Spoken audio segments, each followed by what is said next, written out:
In a world of ordinary fantasy football podcasts, ordinary guys rise up to bring you extraordinary analysis and entertainment.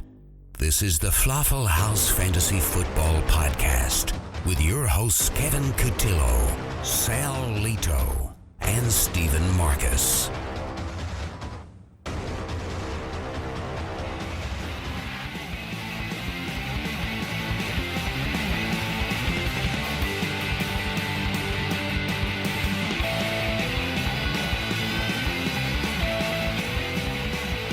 Good morning, good afternoon, and good evening. Today is Tuesday, October 25th, and you are listening to the Falafel House Fantasy Football Podcast. I am your host, Kevin Cotillo, and I have with me Steve Marcus. What's going on, Steve? Oh, not a whole lot. Not a whole lot at all. Just here. I'm happy to be here. That's it? Yet again. Just yeah. Happy to be there? Happy to be alive. Happy to be breathing. When things are down, you can only be happy that you're breathing. that's good. That's good. We're glad you're breathing too. I know one person that is very glad that you're breathing, and that's Sal Lito. What's going on, Sal? Hello, fellas. I'm very excited. Oh boy, why are you so excited, buddy? Well, tonight is the opening night of the 2016 World Series, right? Correct. And in the first inning, Francisco Lindor stole second base. Do you know what that means? Tacos? November 2nd, free Doritos, Los Tacos for everybody. What yes. Are you talking about? You get a free taco. If somebody steals a base in a World Series, you get a free taco on November 2nd. No kidding. I'm very excited. I did not know that. We just did an advertisement for Taco Bell. All it will cost is 1 hour of your time. Yeah, all we get is a free taco. That's our payment. Oh, just like everybody else. That's great. Yes. Well, thank you to our to today's sponsor, Taco Bell. All right.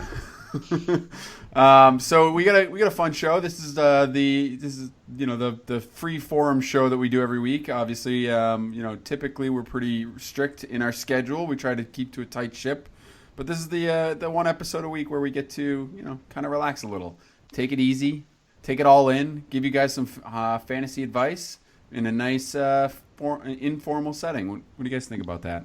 My pants are off. Wow. I was going to say, I'm very informal today. That's I don't think anyone needed to know that, Sal. Especially where you record from your mom's basement. That's just... Yeah, but I got a lock on the door, so, we're good. Oh, all right, good. Well, that's good. I'm glad to know she won't be walking in on you. So tonight what we're going to do, we're going to have a little bit of fun. We're going to talk about... some news items. We're going to go back to our old segment, Care or Don't Care, which is going to be fun. We haven't done that in a while. We're also going to do a draft.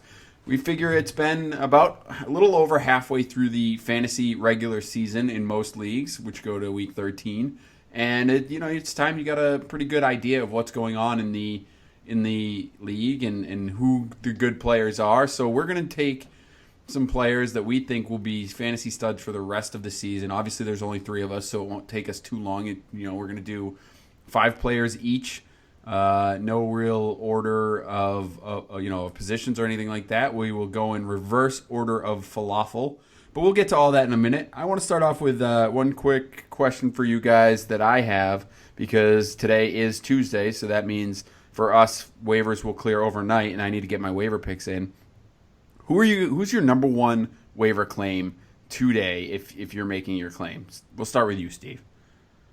For me, and it should be kind of a no-brainer, and I think it's going to be Ty Montgomery. He's only 20% owned, and if you were watching last week when the Packers played against the Bears on Thursday night, you saw exactly why this guy is has people pretty excited. And on top of his production on the field, he was granted the running back designation this week as well. So you are able to plug him in as a running back or wide receiver. And since he has taken over out of the backfield, or last week, when Eddie Lacy missed his game, and the week before that, he split some time with Eddie Lacy. He's gotten over 100 total yards And he's carried the ball at least, he only carried it 3 times the first week, but he carried it 9 times last week, caught 10 balls out of the backfield each week. And so he's just a guy he's catching a lot of balls. He's really changed the way that this offense has looked. And so I'm really excited about picking this guy up, as he should be available in the vast majority of leagues. And because of that dual designation, it really makes him very valuable with all these bye weeks coming up. You can plug and play him in many different spots. So he is the number one guy that I'm going after for week 8. Keep in mind that he's got the dual designation in ESPN, but Yahoo, you have not caught up yet. So please catch up, because I already own him over there, and I'd like to slip him into my running back position this week. Please, please, please, please, please. All right. What about you, Sal? Who are you taking? A guy I'm looking at is Russell Shepard. Russell, with Vincent Jackson going on the IR, we were all expecting Adam Humphries to step up as the number 2 guy in that offense, but they didn't want to move Humphries out of the slot position because it's built for, it's where he works best out of. So kind of, I don't want to say out of nowhere, because if you think back to when we had Greg Ullman on back in the preseason, Russell Shepard is a guy that we heard was having a good camp. The organization had a lot of hope for, and he stepped in this week. He caught 5 out of 6 targets for 77 yards and a touchdown. A lot of them were very impressive catches. They were, he really just looked, again, very similar to how Cameron Meredith burst on the scene a couple of weeks ago. I kind of got stuck on my tongue there for a second. He really looked good, and there's room for another big wide receiver in this offense. Jameis Winston is definitely throwing the ball more without his running backs that he's come to rely on. And I think that he's going to really fit in well. So he's a guy, especially in deeper leagues. I don't think he's somebody you're going to be picking up in a 10-team league. But in a deeper league, Russell Shepard is a guy who looks to me like he can really be a surprise second half of the season. Yeah, I've been looking at him in a couple of leagues as far as guys that I want to pick up. So let me ask you this, though, because a lot of people have that question. You said obviously not in 10-team leagues, maybe in 12-team leagues you're considering, but in a 12-team league, which I think is kind of the average now, are you using waiver priority on him, or is he a guy you're kind of hoping might fall through the cracks and you can grab him? Yeah, if you're one of these guys living on the East Coast who's lucky enough to get up early for work, you might be able to snag him. So that's a role I've played a lot in the past, to the dismay of some of you gentlemen. Snake. So if I was lower down in priority and it wasn't a spot that I would care about, I would probably use it. If I was in the top 5, I really would have to look at my roster and see if I had some voids before I did it. So I will tell you that in that same Yahoo league where I just said I had Montgomery, I have, I believe, the 10th waiver claim, and I did put him in as my number 1 waiver priority in that league. And who are you dropping for him, just to give an idea of what kind of guys you might get rid of? Who would you jettison for this guy? Well, here's the good news. For me, I dropped Brian Hoyer. Oh, yeah, so that's lovely. I didn't have to make a tough decision when it came to that. But fringe guys that I would drop. Adam Humphries, it was a big waiver pickup last week. I would drop Humphries for him. I do feel like Shepard has a bigger upside rest of the season. Guys like that. Nobody that you drafted with high expectations that you're expecting to do anything. Guys like Philip Dorsett, guys like that. If they're still hanging around your roster, drop those guys. Guys that have clearly not done what you thought they're going to do this year. Fizzles. Drop your fizzles. You're really trying to get that sizzle and fizzle. Yeah, to the take sizzle off, fizzle's Steve. not happening, Steve. It's just not. I'm not so worried about the sizzle. I don't care about that much. Fizzle is gonna stick. Don't you worry. Fizzle's gonna be a thing. That's right. All right. Well, one guy that fizzled pretty early on this season that is a guy that I'm looking at for waiver claims, and it's kind of an obvious one because he's already owned in 45.6% of ESPN leagues. But Dante Moncrief, Steve, you have him in our 16-team league. Obviously, he's a guy you're not going to drop in a 16-team league. But in a lot of leagues, he did get dropped, obviously, with having under 50% ownership. And this is a guy that, look, to be clear, Andrew Luck very much misses Moncrief, I think, because the rest of his receiving core outside of T.Y. Hilton is fairly useless. You might get a lot, obviously we're seeing Jack Doyle become fairly relevant with Dwayne Allen out at the tight end position, but the rest of the receiving core just not what he needs, and that offense is really built around throwing the ball, obviously. So Moncrief is supposed to start practicing this week, and we will see what happens there, but he's a guy that I'm absolutely 100% looking at. Yeah, I can't blame you there. And I mean, you'd say Andrew Luck would really love to have him back.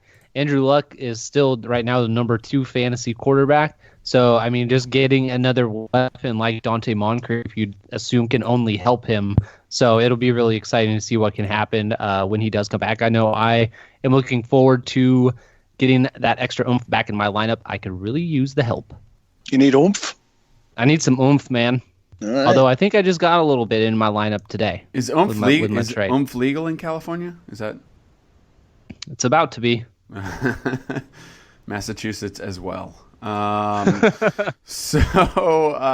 right. So that's good. Those are our waiver wire pickups for those of you listening that might actually still have a chance at performing your waiver additions. If not, hopefully you guys got some of the you people, I should say, got some of those people. Guys. Yeah. So let's move along, Sal. We're gonna go back to a little care, don't care, and we will start off with you. Care or don't care.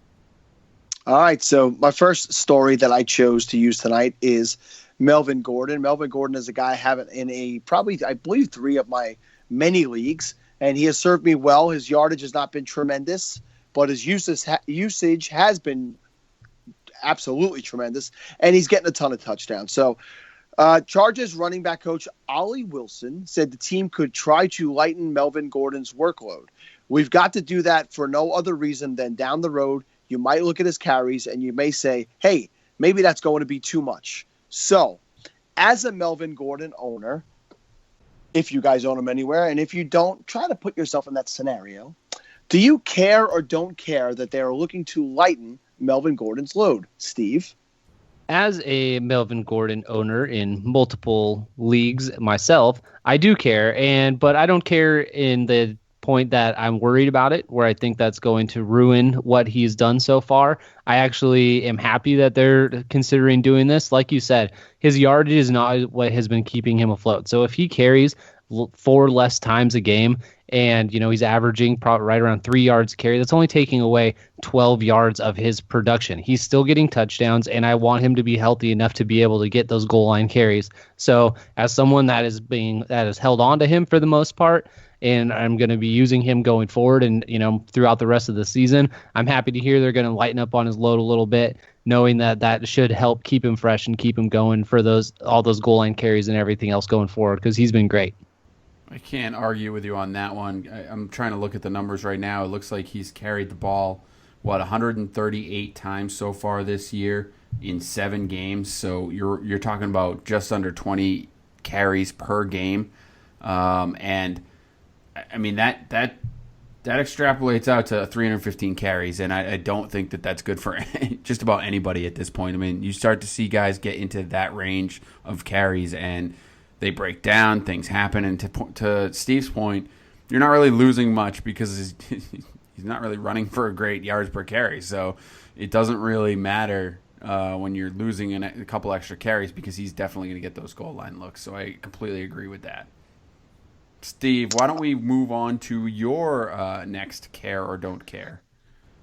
Alrighty, well, as we saw last Thursday night, Brian Hoyer broke his arm, and miraculously, Jay Cutler's thumb feels better. He is back on the practice field. It looks like he's going to be starting this week for the Bears against Minnesota.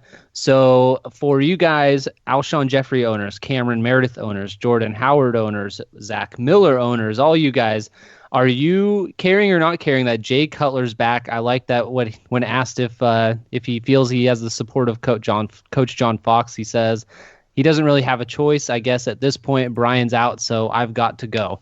So I don't know, really, that doesn't sound like he's got a lot of confidence, but Jay Cutler's going to be the guy. Kev, what do you think this means for Alshon Jeffrey's stock going forward and some of those other guys? Yeah, I mean, I hope that it helps for your sake, Steve, because as you said, thank you sorely need some help. But I have Alshon in a couple of places as well. I was pretty high on him coming into the season, and he's just been brutal. Obviously Jay Cutler and Alshon Jeffrey have a rapport with each other. They know each other well. I am not a good enough football analyst, I guess, or game tape analyzer to realize exactly what's going on with Hoyer and why he can't get the ball to Alshon. But it's clear that he is not very good at doing it. Got a little better, a couple of games in, so maybe they were starting to build that rapport. But I do know this. I know that Jay Cutler looks at Alshon Jeffrey constantly. He will get a ton of targets.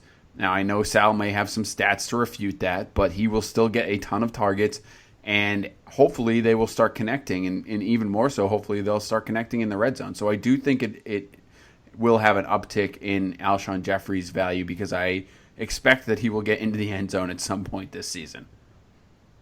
Yeah, well, my stats would be that in the first 3 games when Cutler was completely healthy and played all 3 games, the Kevin White role, which is what Meredith plays now, received 27 targets, and Alshon Jeffrey got 20. So that's still 6 to 7 targets a game for Alshon Jeffrey. So that's a good number. It's just it was a really high number, and honestly, most of those targets came almost half of those targets came in one game. So you could look a little bit deeper. There was a 14 target game in there for Kevin White. So I think that it is good for both. I don't think it's great, but it's good for both wide receivers.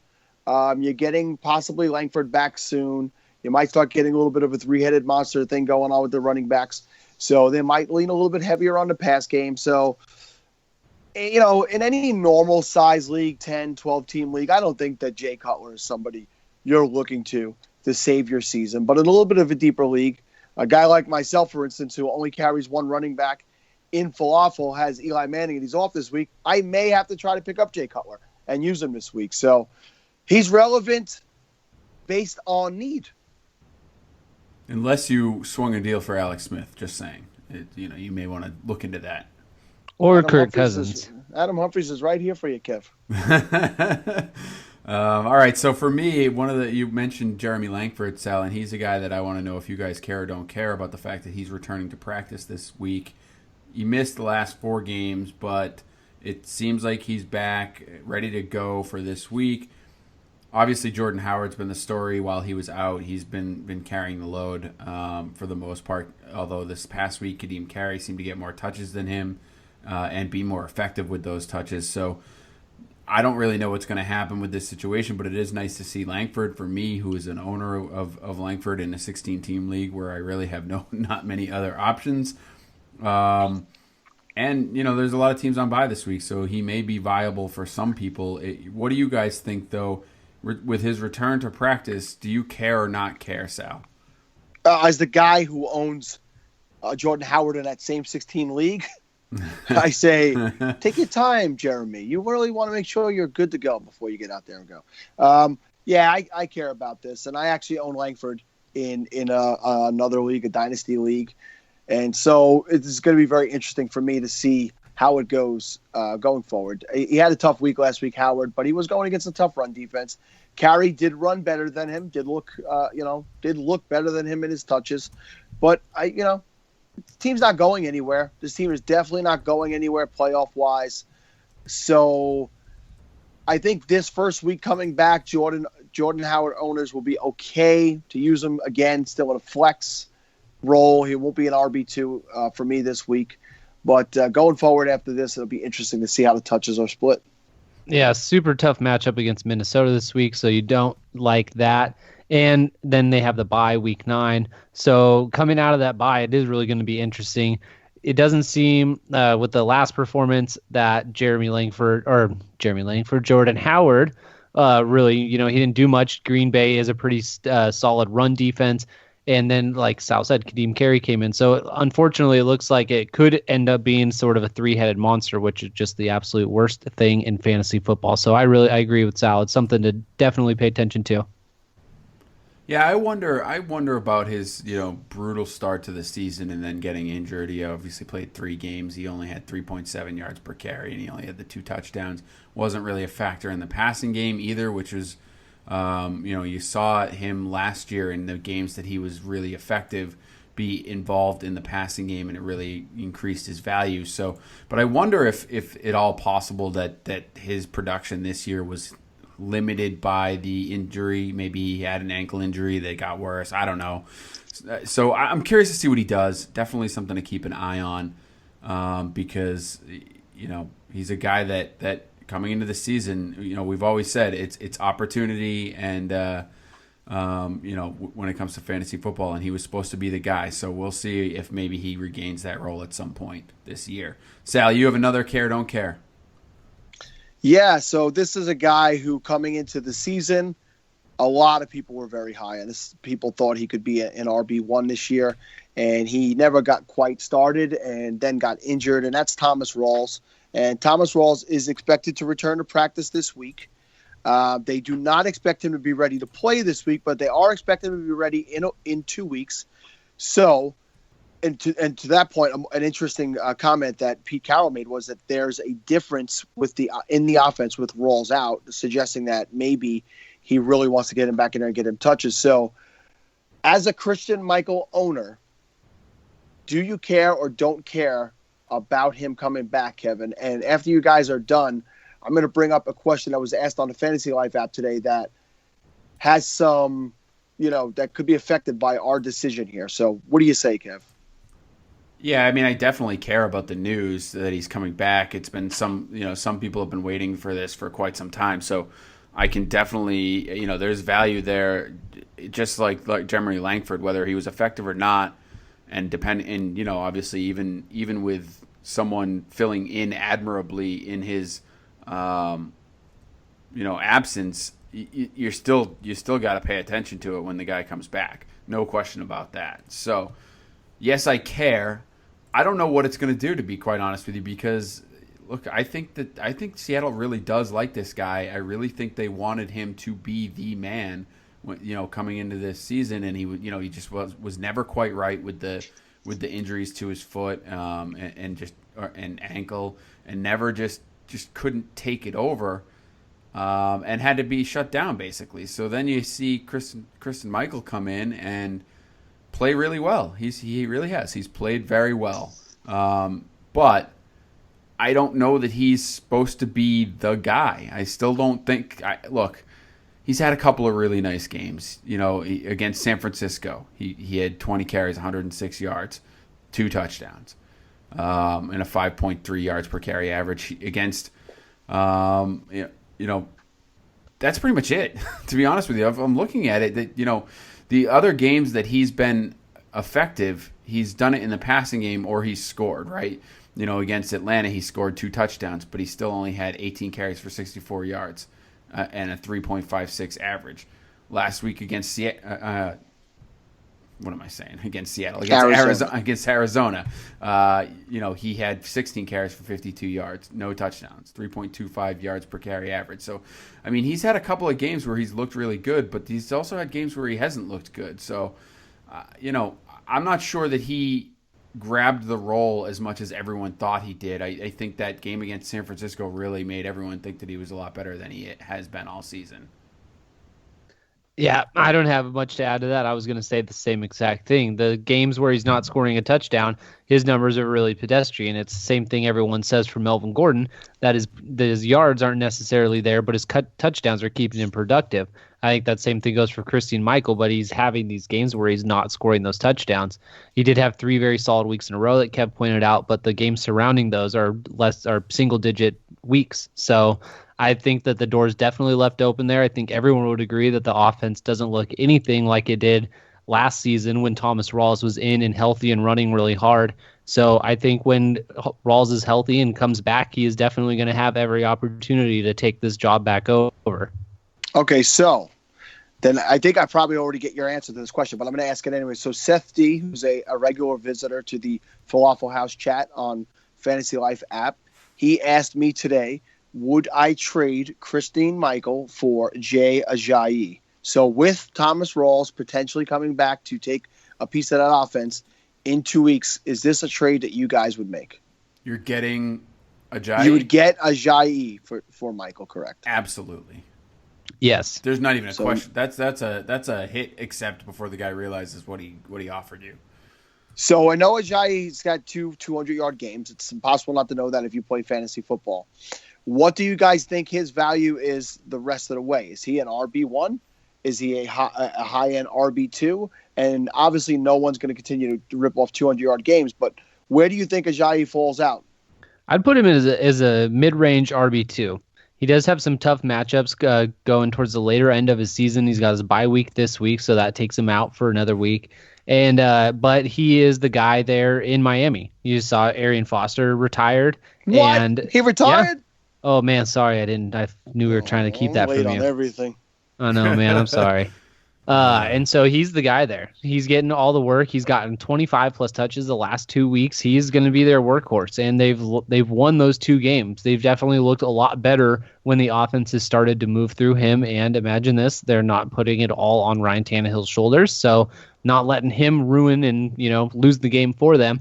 And so I don't think they're going to go away from that formula.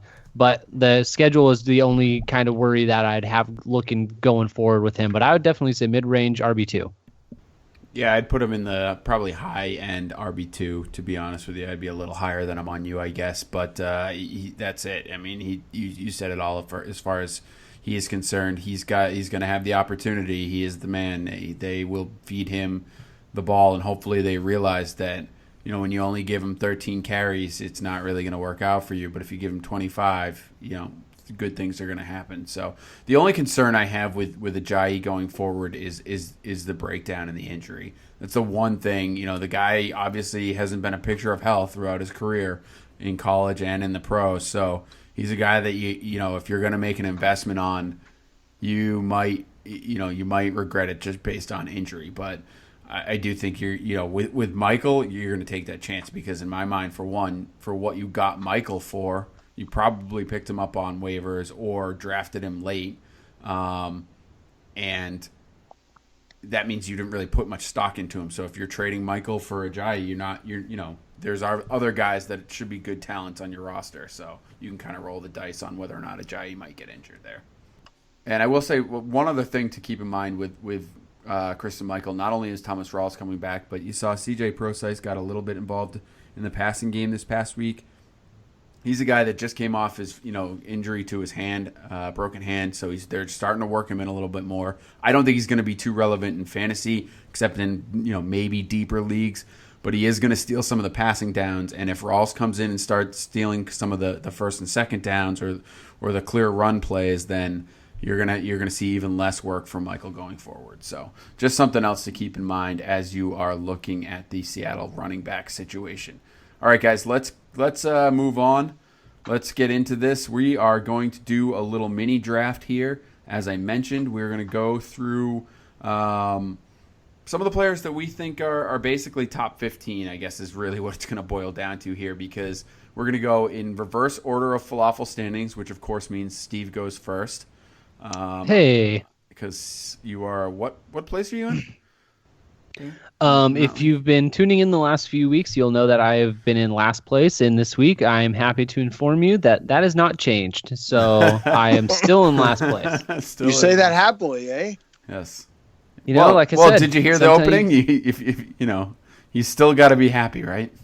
I'm breathing. He's breathing, right? I'm still here. Yes. I'm still alive, but I'm barely breathing. Nope. By the way, Sal, I must tell you that my wife the other day was like walking around the house humming soft tissue issues. I don't know why. I have no idea what happened.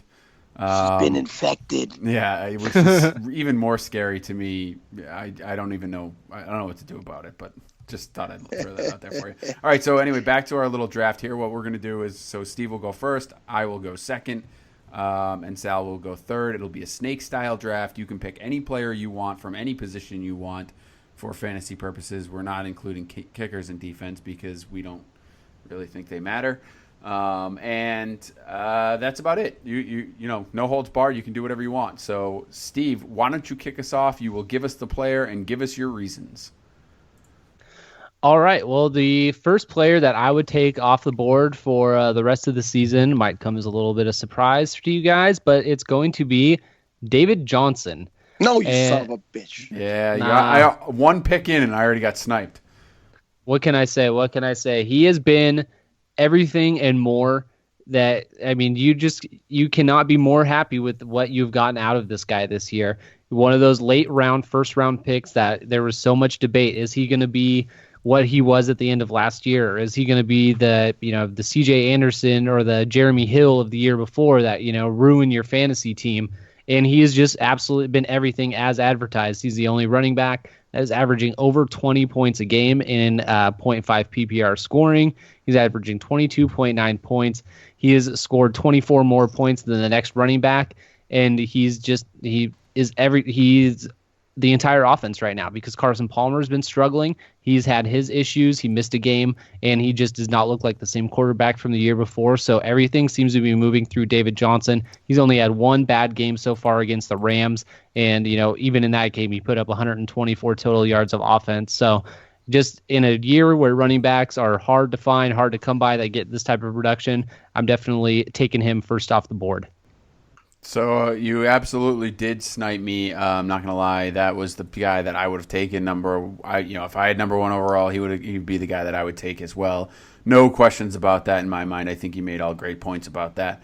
So for me, look, the guy that I'm gonna have to go with, I think, since we're talking about going forward, we don't have to worry about what's happened previously in the season so far.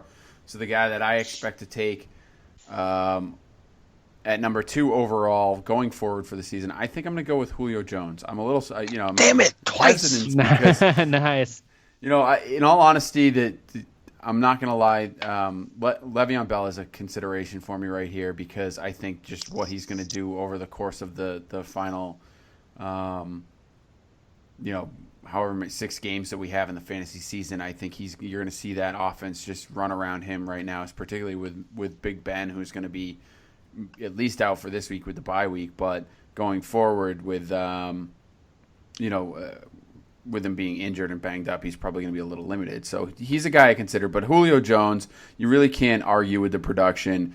You talk about, interestingly enough, he has 2 games on this year where he was under 5 points. He had 2.1 points at New England, and he had 3.9 points against Denver. Obviously, the Denver game, we understand that's pretty much what they do. But when you look at the other games on his schedule, it's particularly week 4 against Carolina, with 12 catches, 300 yards, 1 touchdown, 42 overall points in half-point PPR scoring. Those are the type of games that you can expect from him. You can absolutely expect he will put up another game similar to those, maybe not that 300 yards, but he'll have another game where he's high, well over 100 yards, a touchdown or 2, and he'll just take over the game. And if you look at the schedule, it's really not that daunting coming up. I mean, he has Green Bay in week 8, Tampa Bay in week 9. Philadelphia's sort of tough matchup, I guess, in week 10. Arizona and Kansas City, round out the regular season for him. But then if you look at the playoffs, this is a guy that you want in the playoffs. You're talking about at the LA Rams, against San Francisco, and then he gets to follow it up at Carolina again for the championship. If you have this guy in your championship matchup, I bet you will win. That is a bet I am willing to make, absolutely hands down. So, so Julio Jones. I like it. Julio Jones was my other consideration for first, so I agree. Well, it's good to see that we all agree because those were definitely the first 2 guys that came to mind for me. So Kev left some good players out there for me as well. And, it's hard. Wait. With only 2 guys off the board, there are still good players left? I don't believe it. It's very hard to believe this, but I'm going with a 3rd guy here that's going to be very effective. Very interestingly enough, this was the year that everybody was going to avoid running backs in the first round and go wide receiver. And I would say that for the most part, the running backs have stepped up, and the running backs, at least for the top half of the fantasy performers, have been really the better players. And that leads me to pick the guy that Kevin passed on, which is Le'Veon Bell. So since Le'Veon Bell has been back, he has really he's been the focal point of that offense. Antonio Brown has not taken a backseat because he doesn't take a backseat to anybody. But Antonio Brown will not run the ball and catch the ball, at least not to the extent that Le'Veon Bell will. So in his first game back, Le'Veon Bell had 18 carries for 144 yards and another 5 catches for 34 yards. He gets a ton of receptions. He's got 5, 9, 6, and 10 in the games that he's back, and he's just a two-way threat. And, the touchdowns are going to come. He hasn't had a touchdown yet, but that's definitely going to come. We don't have to discuss at length how great of a player this guy is. If he could just get his act together and in his private life and personal life and keep that stuff in check, he has a legitimate shot to be a long-standing, excellent player in fantasy football. Now I got a question for you. Sure. Did you just say that in a year where 0 running backs seem to be a very popular strategy, it is the highest drafted running backs that seem to be producing the best? I said, or did I hear that wrong? Running backs appear to be performing best, not the highest drafted running backs. Okay. All right. Well, then never mind. I thought I was going to say, some of these running backs that were drafted pretty high, there are quite a few of them that aren't doing very well at all. Yeah, no, it was just that running backs, people were avoiding running backs in general in the first round. And if you go to, let's take the falafel scoring system that we use, number 1 is David Johnson, number 2 is DeMarco Murray, number 3 is Melvin Gordon, and number 4 is LaShawn McCoy. So you have 4 running backs right off the bat that have performed best in the typical scoring system that us 3 generally play in. But only 2 of those are guys that were drafted even in the top 12 of running backs.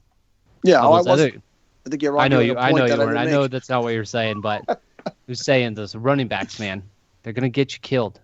So here's the thing, and the reason they are going to get you killed is just because of the problems that you have with running backs getting injured, right? I mean, or underproducing. I guess that happens as well. But if you look at what's going on in falafel right now, our league of record, 16-team league. So obviously, the players are kind of scarce to begin with. But is there any, aside from maybe 2 teams in the league, is there any team that wouldn't take an extra running back right now? I mean, I think everyone's running about as thin as you possibly can on starting running backs. Most trade negotiations in falafel right now go like this. Okay, this guy's available. I need a running back. And then nothing happens because no one has one to trade. No one just has an extra one laying around where they can just be like, all right, I've got a running back you can have. And the people that do have them want to hold on to them because there's been so many of them going down. You don't trust getting rid of them. So, I mean, it's just it is an impossible position to deal with in a league that big. Right. 5 people have inquired about Derrick Henry. Let's put it that way. Yeah, right. Exactly. He got 1 carry last week. Yeah. And people want him. Now, keep in mind, the keeper value with him is I think, what most people are looking at when you're talking about Derrick Henry. But still. That's true. He is your 3rd running back on your roster, Sal. So that is correct. Right. So we'll move on to my I get the number 4 pick since I picked 3rd. And this was actually a really difficult choice for me because I just made the point about running backs and knowing that Antonio Brown is out there, and I'm not going to take him at number 4 overall. I'm going to go with another running back, and that's Ezekiel Elliott. So I know this will make Showcase very excited that I took Zeke here. There's no doubt about it that he is the clear-cut guy in this offense. Maybe because Dez has been out, it's given him more opportunity to just pound this guy. But he's gotten carries of 20, 21, 30, 23, 15, and 28. He's got, he didn't have a 100-yard game in either of the first 2 games, but then he went 140, 138, 134, 157. He's got 5 touchdowns. The only reason I take Le'Veon Bell ahead of him is because Le'Veon Bell is much more involved in the passing game. But Ezekiel Elliott has gotten, on average 2 receptions a game, so he's somewhat involved. But he's every bit of what I think we were expecting him to be. He's built to be a workhorse running back. He's running behind the clear-cut number 1 offensive line in the NFL. And I know that for the 3 of us, we were definitely not taking him this high when we drafted just 2 short months ago. But I don't see any way you wouldn't take him as a top 5 player in fantasy football. Yeah, he's a guy I absolutely had next on my list as well. So we're 4 for 4 here on picks, sniping each other, I guess, or at least for me. I can't speak for Steve on Ezekiel Elliott, but you're absolutely right. Going forward for the rest of the season, there's no doubt that he's going to be a top play because of that offensive line, the volume that they're giving him. And I think, to your point, Sal, none of us were as high on him, or at least this high on him coming into the season. But, for me, when coming into the season, it just was a little bit of an unknown. And I know, Gio was touting him, and he's going to, love to rub this in my face because him and I had plenty of conversations about it. But, Alfred Morris was no slouch going over to Dallas. And you're talking about a rookie who I would have thought they would want to take their time with a little bit. I don't think they had that, luxury, especially with Romo going down. And you see the volume of carries. I mean, his lowest carry total is 15. So and even with 15, he put up 134 yards. So I can't argue with it there, Sal. I definitely would have taken him as well. For my next pick, I'm struggling a little bit, to be quite honest with you, because like I said, I was looking at Elliott.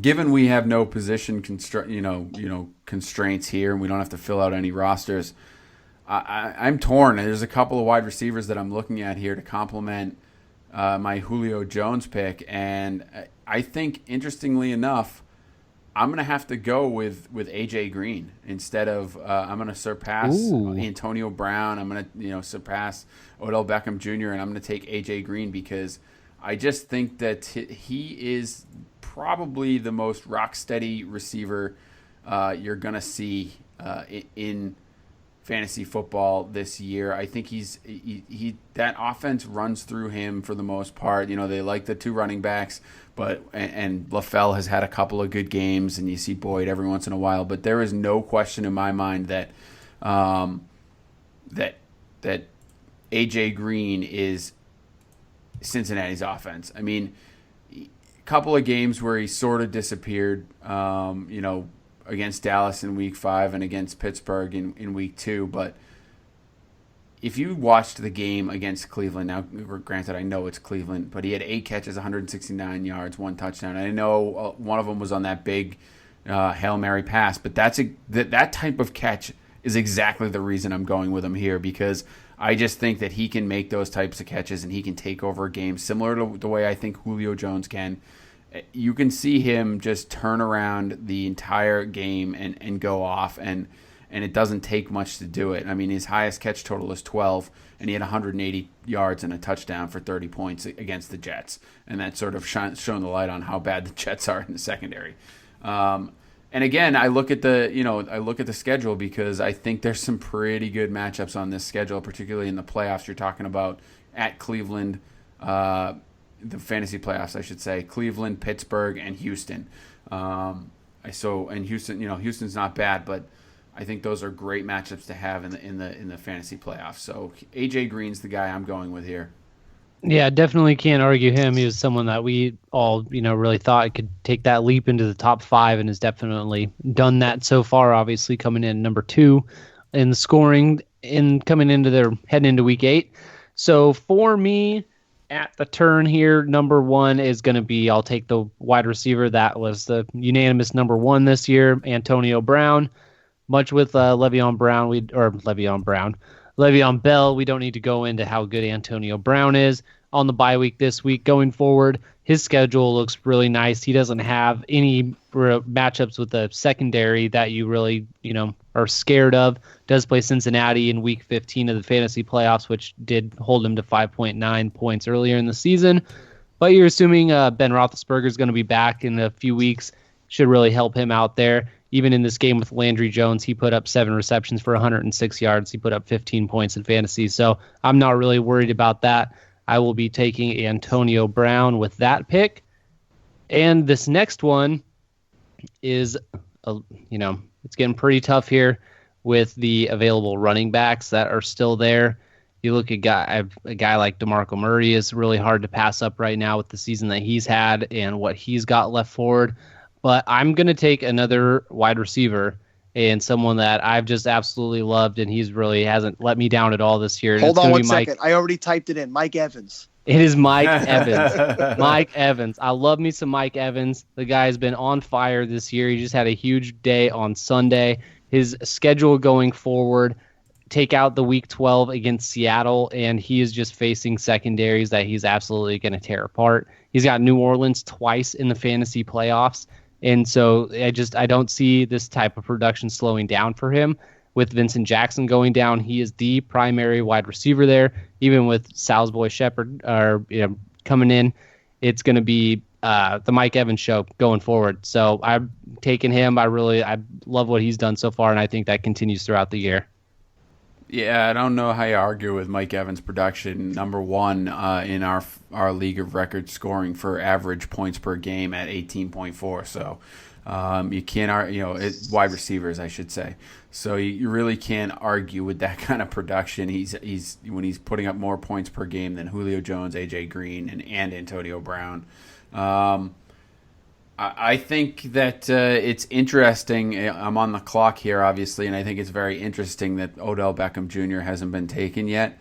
We are what? I'm terrible at math. How many picks in? 7 picks in. Your pick will be number 8. 7 picks in, and Odell Beckham Jr. still not on the roster. Yeah, not on a roster. We've had the consent. I mean, look, how many drafts were you guys in that Odell Beckham was taken number 1 overall? I don't know if he went number 1 overall in any of the drafts. I definitely touted top him 3, as right? Yeah, no, definitely. He was in a ton of top 2 for sure. Yeah, I mean, I went on record as saying he was going to be the best fantasy football player overall this year, and personality-wise and all the other BS that he's let get in the way and some bad offensive play calling, he's not even remotely close. But, I don't know what your pick is going to be here, or if that's why you're bringing him up, but I'll let you follow it out. No, I'm not. It's actually, interestingly enough, I'm not going to pick him. I just wanted to bring it up and get your guys' thoughts on that because I think that, it's just so interesting to me what's happened with him. I'm not sure if it's something that's gonna stick, or it's something you need to be worried about. But it's just something that sticks out for me as far as a guy that should be rostered by now, but he's not. So my guy actually is going to be a guy I'm going to take a little bit of a risk here, and the reason for it is just I think the talent and that offense is absolutely ridiculous. It's my guy, LaShawn McCoy. I know he's hurt. I know he's going to be out, probably out this week. Well, let's hope. But hopefully then they have the bye and then he comes back. And the reason I'm taking him is because I think going forward, as soon as when he's healthy, and hopefully they do the right thing and let him get healthy, I think he's going to absolutely take over this season for them. And the rest of his schedule, once you get past New England, Seattle, and then the bye week in Week 10, the schedule is pretty sweet. You're talking about Cincinnati, Jacksonville, Oakland, Pittsburgh, Cleveland, and Miami to finish out. And those are including the fantasy playoffs. That schedule is ridiculously easy. Hopefully by then he's healed. That offensive line in Buffalo is phenomenal. The running game, they're all about the running game. They, differently than the rest of the league, they use the running game or the passing game to set up the running game more than they do the other way around. And you're talking about a guy who currently has 17.4 points per game, and that includes the 1.1 he put up last week. So it's amazing to me what he's done. I think that he looked great, and hopefully he can get healthy, and I'm willing to take the risk at this point with that. All right, so that moves on to the number 9 pick for me. And I am going to take Odell Beckham Jr. here. I think that getting him in the 9th spot is definitely a steal. We've laid out all the different things that he hasn't done this year. He's had 2, very good games, 8 for 222 and 2 touchdowns. Basically single-handedly won that game for the New York Giants. He had a 7 for 121 earlier, but didn't catch a touchdown. So I think a lot of people forget about that game because he didn't have a touchdown. Listen, with all the antics and shenanigans that have gone on and him not being productive, if you take quarterbacks out and you just go with the running backs, wide receivers, and tight ends, he is still the 16th highest scoring player in fantasy, so position player. So, and he hasn't done anything really yet. I think that this offense gets the bye week this week. They come out of that bye week. They either work a few things out, maybe simplify the offense and scale it down a little bit more, and get him more heavily involved. And I think that second half of the season, Odell Beckham Jr. pays major dividends. He's just far too much of a talent. If you go back and look at all his numbers and what he accomplished in a shorter period of time, and not just like slightly more than anybody, he blew away everybody else's numbers, in receptions and yardage and touchdowns in his first. And he only played 12 games year one and 15 last year because of the suspension. But in those games, he was basically just, something never been seen before. So I would absolutely take a risk at number 9, grabbing Odell Beckham Jr. So Sal, let me ask you a question then, because obviously this is a pretty big topic right now. Are you still trying to make offers for him? Are you and what kind of things are you offering for him? Should anyone be panicking and trying to sell him? Obviously, by you're saying you don't think so, but what are you doing if you're an Odell Beckham owner currently that's been basically screwed for every week except the 1 week he had 200 yards? Yeah, I mean, listen. So in 0.5 PPR, right? He's had a 12.6, a 15.6, a 14.1, and a 36.2. So, and he had a 9.3 in it, which isn't even terrible. So people really haven't been screwed. They just haven't gotten, Antonio Brown and Julio Jones numbers. And for that case, AJ Green this year. So he's been a wide receiver too, to this point, which, falls out with it where you look where his ranking is. So I've told people relentlessly, do not trade him. Do not take really bad trades for him. If somebody's going to bowl you over, like they're going to try to buy, give you a lot for him. I can't maybe argue with that, but I'd really have to hear those deals. For me, I only own him in one league. I'm not moving him. I'm not looking to move him. Coincidentally, I haven't gotten any offers for him as well. But yeah, no, I'm holding on to him. Again, we said the other day, I think it's time to worry about the offense, but not necessarily him. But again, they get a week off here, and a lot can be fixed in a bye week. This offense, it's the same offense as last year. It's the same cast of characters with the exception of adding Sterling Shepard, which should help the offense this year. So for me, if you have Odell, you're not going to get the value that you should get for him if you are going to move him. So keep him, and I'm definitely saying have confidence that he's going to turn it around. I agree there, and you should move on to your next pick, Sal. Yes, sir. Yes, sir, Mr. Sir. So up next for my next pick is a guy who, and I'm going to say it's a guy who because I technically don't even know who the guy is yet. So I'm just kind of looking down here. So, yeah, I'm going to go with Devonta Freeman, and people are going to say you're going to take Devonta Freeman over Tevin Coleman. I'm going to take Devonta Freeman because Tevin Coleman recently got a hamstring injury, and I'm not sure how long that problem's going to last. So Devonta Freeman has been a very solid player already this year while sharing touches. So for me, if he's not going to need to share touches going forward, this is a guy who can legitimately put up 20-plus point weeks. Last year we saw when he was the one guy in the offense, he had, I think, 4 or 5 games that were 30-point games in a row. The Atlanta offense, while Julio Jones gets the big plays downfield, it's running through those running backs this year. I'm not really nervous, Kevin, that they brought Stephen Ridley in today. Inside joke. Are you sure? Listen, he looks great. He might set a record for the most times being cut by different teams in one season this year.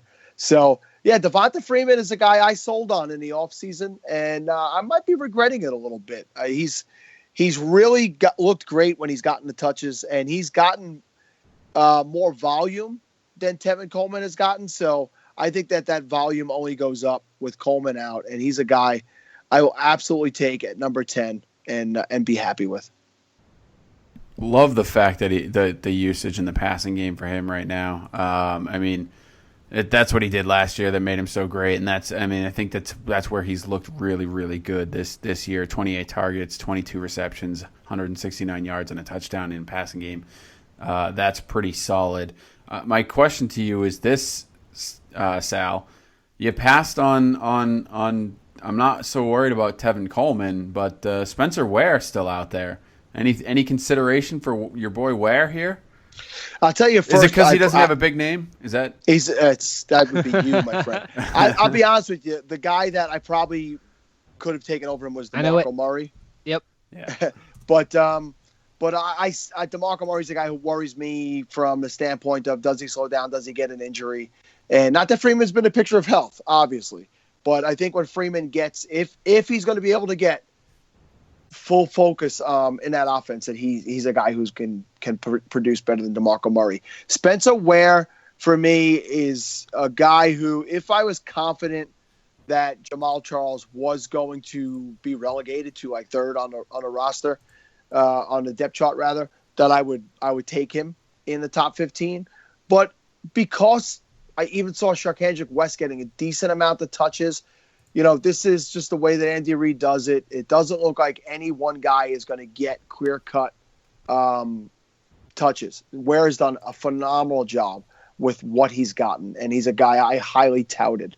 And if I was able to get him in the top 20, I'd be ecstatic. But for now, for this reason, I'm going to go with Devonta Freeman. I can't argue with that kind of logic. For me, I'm having a tough time here. This is we're getting into some tough decisions. It'll make or break your season, Ken. Yeah, this'll do it, right? I mean, look, I think the guy that I have to take here is despite the risk, is DeMarco Murray. He's looked so good. I don't think that anyone can argue with his production right now and what he's been doing. He's got, 139 carries, 633 yards, 5 touchdowns.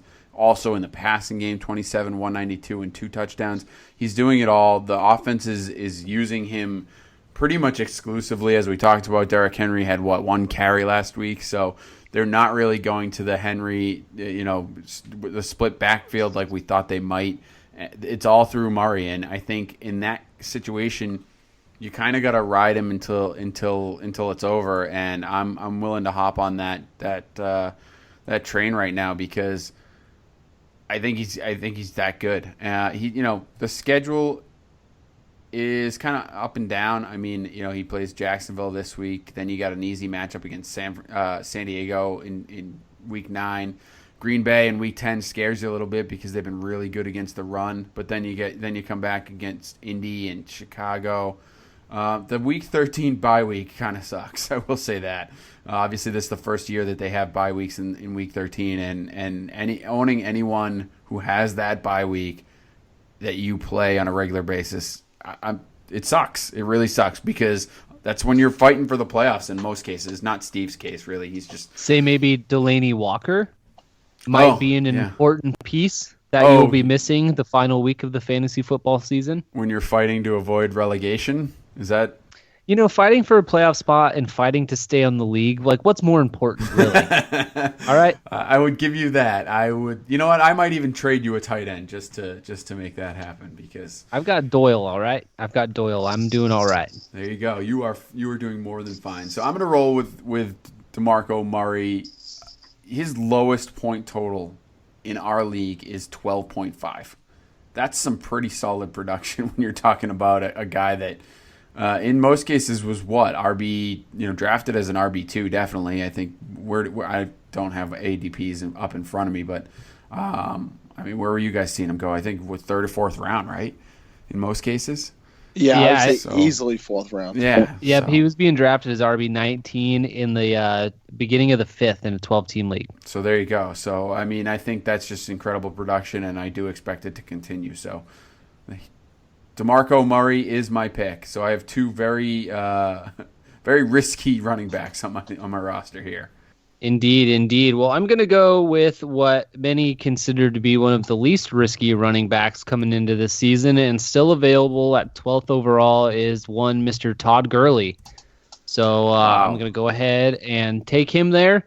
Obviously, his production has not been what everyone expected or remembered from last year. Kind of been a product of that offense that he is a part of without having a quarterback that anyone has to worry about. Defense is able to stack the box.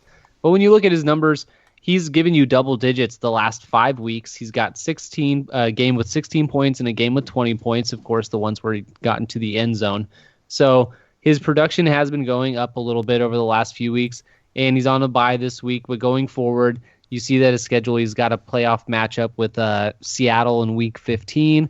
But other than that, he's got a relatively decent schedule, pretty forgiving, and the kind of talent that he is. So he's one of those guys, a top 10 pick. I think he's got the talent in him. I think that the touchdown total will even out closer to what we'd expect, at the beginning towards the season. Probably won't reach the numbers many expected, but you'd expect the touchdowns to come. So I'm going to go ahead and take Todd Gurley there, number 12. Are you guys surprised he's dropped this far? I'm surprised you took him, to be quite honest with Really? you. Yeah, I mean, at this point, going forward in the season, he's a guy that I'm very nervous about. And let me tell you why. I know it was week 1. I know it was Case Keenum, and I know how bad that Case Keenum looked in that game. But 17 attempts for 47 yards against San Francisco, who we know is absolutely atrocious against the run, makes me... You know what else we know? What? San Francisco gets up for week 1 Monday Night Football. And that's it. Okay. And that is it. That's their Super Bowl. So that's fine. And you can say that, and that's great. And those are, that it's week 1 alone, I guess, is a mitigating factor as well. But you can't argue against how bad they've been against the run. Everyone has been able to have their way with San Francisco, and yet he only carried the ball 17 times for 47 yards. That's atrocious. San Francisco's a running back whore.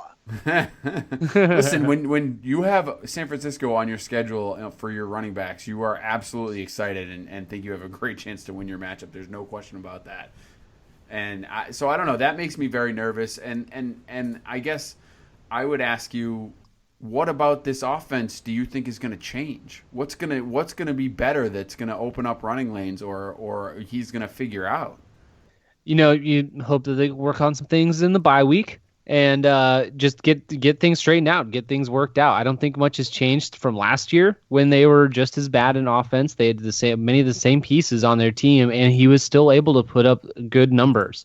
So I think it's still there. It's just it's not showing on the field, and it's not coming out yet. But I believe in the talent, and I just think that it's gotta come around. Not many guys that I trust going forward as with the talent level that we expected. So he's still sitting there. You got to take him. I got to take him. Couldn't pass him up. So Carolina, the Jets, New England, Seattle. Carolina's nothing. Don't say Carolina. Really? They're nothing? I consider. Did they stop Devontae Freeman and Tevin Coleman? Did they do a good job against them? Bottom third in the league in fantasy points for running backs. I mean, they're 22nd overall, only giving up 15.3 points per game. Nah. He'll get 15. New England. He's also not sharing the ball. New England, 24th on that list at 15. Miami, 26th, also on his schedule at 15. Let's see, Seattle, 29th, 13.8. I mean, this Arizona Cardinals, who he has in the championship matchup, if you get there, 12.8 yards. That's week 17. I apologize. That's week 17. No one plays that week. You are correct. My point is he's playing some tough defenses, and they look terrible as it is. I won't argue too much, Kevin, with what you're saying. I was one of the guys who was saying, hold on to Gurley, wait, be patient with Gurley. But I also, to Steve's point, Cunningham has 8 carries in 7 games. So 12 points, 15 points, 15 points. If they're giving that up, he's getting it. So, if you could get a 15-point day out of your running back, you'll take that. I don't. Yeah, but Sal, you can't. I mean, I guess you can't look at those. I can do whatever I want. Yeah, you can. I just don't think you can look at that stat and throw that out there. That I guess he's getting everything, so he's going to get 15. I mean, wouldn't have taken him in this spot, but I'm trying to play both of you guys off each other and kind of piss us off. So fair enough. All right. Well, very quickly, we're going to move on here, and it's going to be me again. And I'm going to take another running back here. Whoa. So someone that has been very near and dear to our heart, and that is going to be one Mr. Melvin Gordon. Wow. Yep. All right. I like Mr. Melvin Gordon as well. Much for the very same reasons. He's been workhorse there. We talked about him at the beginning of the show, so I'm not going to get too much into it. He is the guy. He's the man there. And he's, his yards per carry average hasn't been great, but he's been running well. And you can't. He's making a lot of people miss. A lot of his runs per carry have been pretty low, but they should be a lot worse if you actually watch the games. He makes a lot of people miss in the backfield, and he has to fight for what little yards that he does get. And he's getting all the goal line carries, and he's scored 8 touchdowns this season, which is great. I don't see that slowing down. I don't see it stopping. So I will take another running back that is getting a lot of work. I would have happily taken him over Gurley. So I can't disagree with you there, sir. Absolutely. Well, I got them both now. I agree. So you just locked up the 2015 running back draft class, right? I can't wait till we play this 3-team league out. We will definitely be tracking this. We will have a review show. There is no doubt about that. I hope you're all keeping your lists together. We will figure this out. For me, my last pick, it's a guy that I really wouldn't have expected to be taking in this position, but he's a guy that I'm looking at the production so far, and I just can't pass up. T.Y. Hilton. Look, like I said, you can't argue with production, and he is looking very good this season.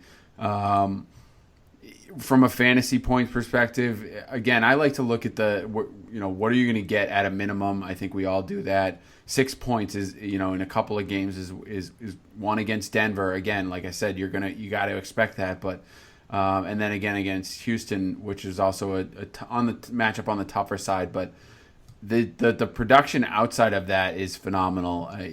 3 games over 22 points, I should say, and then a couple other games over 10. So the production's there. He's the number one guy in Indy. Andrew Luck has looked better each week. He's getting used to getting crushed by, and not protected by his offensive lineman, and he's adapting to it. And then I think when, you might think when Moncrief comes back, it's a guy that you have to monitor, or he's going to lose some looks or some targets. I don't think so. I think that having Moncrief take some of the focus off of Hilton is actually only going to help Hilton, because, he can go back to being, a nice deep threat and still get those long bombs, and he's still going to be, get a lot of looks and a lot of targets. So he's a guy that I can't pass up in this spot. Yeah, well, but you could, based on my reaction, I was gonna go with him.